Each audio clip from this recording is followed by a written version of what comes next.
Чаще всего требования Роспотребнадзора в магазинах соблюдают неохотно. В наличии должен быть не только солидный запас масок, также антисептики, необходимая разметка на полу. Здесь ее, видимо, давно не обновляли. Также в магазинах должны быть объявления о том, что обязательно нужно соблюдать социальную дистанцию.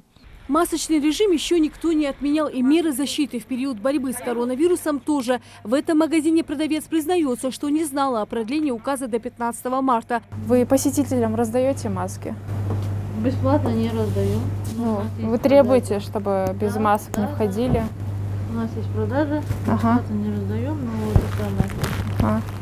Просим не входить, одевать маски. Обрабатываете вы поверхности дезинфекторами?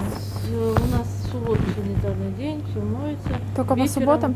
Ну нет, вечером это самое, санитарный день в субботу. Вечером протираем, моем.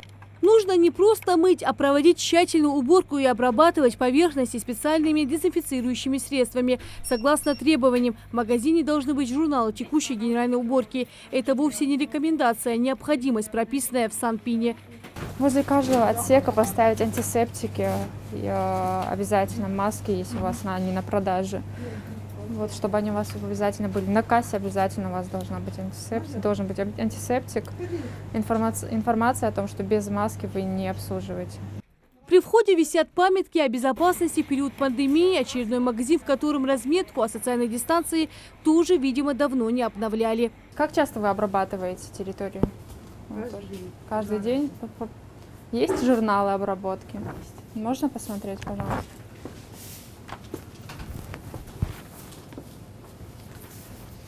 А какими средствами обрабатываете? Меры защиты особенно необходимы продавцам, ведь именно они в числе первых, кто в зоне риска. Большинство магазинов к масочному режиму отнеслись серьезно. В этом, например, при входе раздают бесплатные маски. Антисептики тоже имеются. Мы сами очень строго соблюдаем, честно сказать. Мы без масок вообще не работаем. Всегда у нас есть под рукой антисептические средства. Нашим покупателям мы, конечно, принуждаем, чтобы без масок не входили. Ну, некоторые слушаются, некоторые не слушаются, честно сказать. Чем они обоснованы? Ну, говорят, что это маски не защищают, честно, да. А так соблюдаем, мы сами соблюдаем. Маска нужна обязательно, и неважно, верит в нее покупатель или нет. Специалисты Роспотребнадзора отмечают, что предприниматели многие усвоили урок и пытаются следовать правилам защиты. Нами было выявлено то, что в торговых объектах, обследуемых нами в торговых объектах, соблюдается масочный режим, имеются все антисептики, разметка частично присутствует, но нужно будет обновить ее.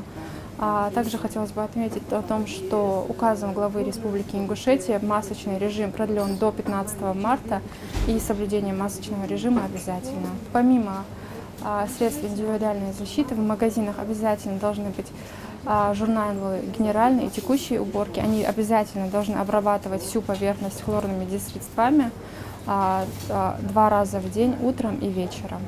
Специалисты Роспотребнадзора тех, кто не следует правилам, будут штрафовать. Чем ответственнее мы относимся к своему здоровью, тем спокойнее проживем период пандемии.